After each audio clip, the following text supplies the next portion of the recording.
Allez mes âmes, on reprend une vidéo ici et je voulais vous parler de l'art d'apaiser les tempêtes de l'émotion. Donc les émotions c'est en vous, ok. La tempête c'est le vent, ok. Vous pouvez avoir même des raz-de-marée en vous. Et si la goutte d'eau déborde du vase, c'est les colères. Alors on vous demande de calmer ces colères. Je vous lis quelque chose ici. Une tempête se lève, dure plus ou moins longtemps, puis s'éloigne. C'est la même chose pour les émotions. Elles se lèvent, durent un certain temps, puis se dissipent. Attention à ce que vous dites sous le coup de la colère. Parce que l'autre personne a une mémoire, d'accord, et elle la garde. Une émotion, ce n'est jamais qu'une émotion.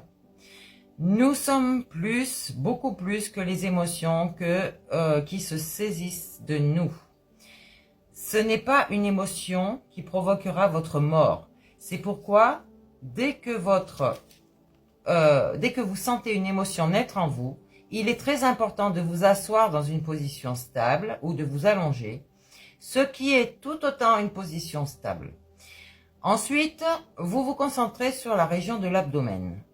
Dans l'état émotif, votre tête est comparable au fait d'un arbre secoué par les vents violents. Je ne vous conseillerais donc pas de rester dans votre tête. Faites descendre votre conscience plus bas dans le tronc de l'arbre qui vous garantit la stabilité. Donc, c'est l'âme, d'accord? L'amour de vous-même, le centre aimant. Une fois que vous avez réussi à vous concentrer sur la région de l'abdomen, portez votre attention juste au-dessous du nombril et commencez à pratiquer la respiration profonde.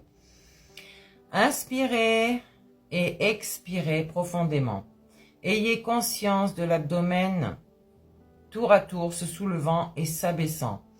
Après 10 ou 15 ou 20 minutes, vous remarquerez que vous avez acquis une certaine solidité, suffisamment de solidité pour pouvoir résister à la tempête de l'émotion.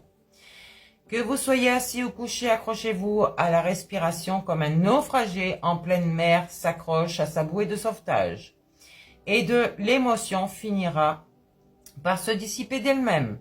C'est là une pratique extrêmement efficace, mais rappelez-vous, je vous prie, une chose, n'attendez pas de pratiquer la pleine conscience, qu'une violente émotion se soit emparée de vous. Sans quoi, il y a fort à parier que vous aurez oublié comment vous y prendre pour pratiquer la pleine conscience. Entraînez-vous à cette pratique sans tarder, aujourd'hui même. Alors que vous vous sentez bien, que vous n'avez à prendre soin d'aucune émotion forte, aujourd'hui est le temps juste d'entraînement. Vous pourriez pratiquer la pleine conscience 10 minutes par jour. Vous vous mettez en position assise ou couchée, puis commencez à inspirer, expirer consciemment, tout en vous concentrant sur la région de l'abdomen qui est votre deuxième cœur et votre deuxième cerveau. Si vous persévérez dans cette pratique pendant 3 semaines, 21 jours, ce sera devenu une habitude. 21, c'est l'équilibre de vous-même pour retrouver votre unité, d'accord? Et ce qui fait 3 avec votre trinité, esprit, âme et corps. Alors, lorsque vous vous trouvez confronté à un nouvel accès de colère ou que le désespoir vous gagnera, c'est tout naturellement que vous vous rappellerez la pratique de la pleine conscience.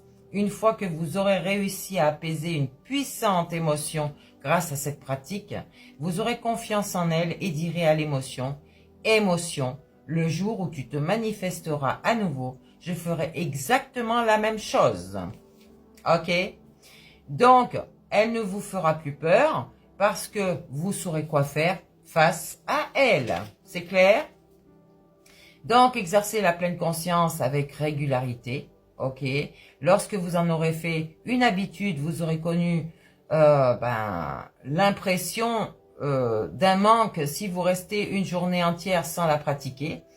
Et elle vous apportera le bien-être et la stabilité psychique Elle aura aussi des effets bénéfiques sur votre organisme.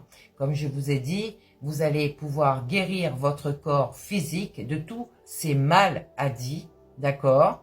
Et c'est la meilleure protection que vous puissiez vous souhaiter.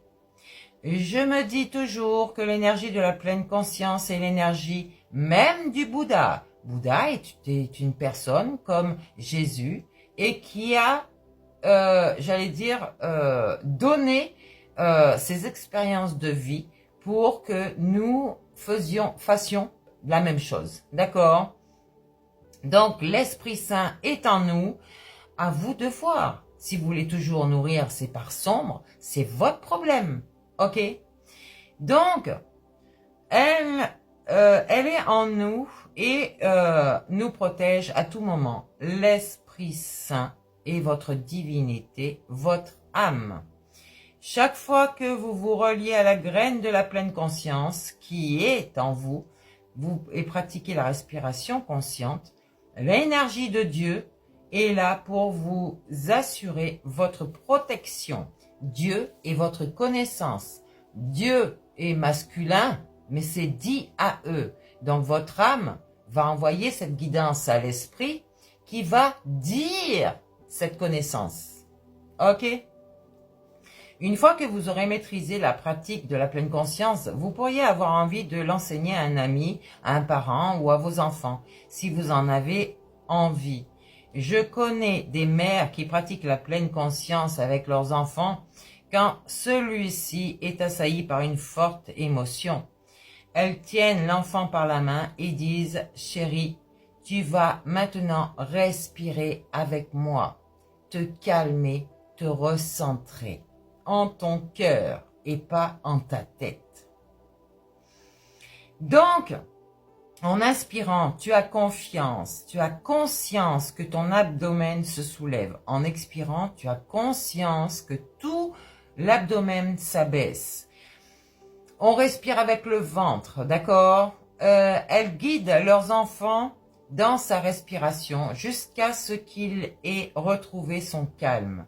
Une fois acquis la maîtrise de la pleine conscience, vous saurez générer en vous l'énergie de la stabilité, de sorte que vous pourrez prendre la main de quelqu'un dans la vôtre, ainsi lui communiquer l'énergie de votre propre stabilité. Vous pourrez aider cette personne à sortir de l'œil du cyclone. Une grosse tempête ici. C'est une pratique pouvant même sauver la vie de quelqu'un. De nos jours, tant de jeunes sont incapables de prendre soin de leurs émotions. Le nombre de suicides est considérable en Occident. Pratiquer la pleine conscience est quelque chose de tout simple, mais cela a une très grande importance. C'est clair pour tout le monde? D'accord. Donc, je n'ai rien inventé, d'accord? J'ai simplement appris et eu cette connaissance aussi en moi qui était innée à la base et tout ça le confirme. Ok? Sourire à l'énergie de l'habitude. Ça sera pour une prochaine vidéo. Ici, on va oser changer de vie pour ceux qui n'osaient pas partir d'une situation ou d'un lieu qui vous correspond plus, qui ne vous correspondait plus. Ici, tu vas ou vous allez vous sauver la vie. Vous seul êtes capable de vous guérir et le ciel est à votre service. Ne réfléchissez pas trop avec votre mental. Cherchez votre intuition, votre petite voix intérieure qui vous guide sur votre véritable chemin. Vous allez recevoir des messages, mes belles âmes.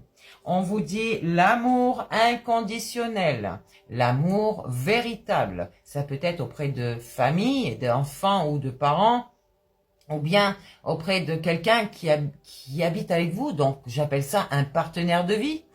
J'appelle cette personne, un partenaire de vie. Et il n'y a pas de pur aveugle que celui qui ne s'écoute pas. Donc, faites le choix conscient d'avancer pas à pas vers la lumière et transformez vos faiblesses en force et donc restez le maître de vos propres pensées.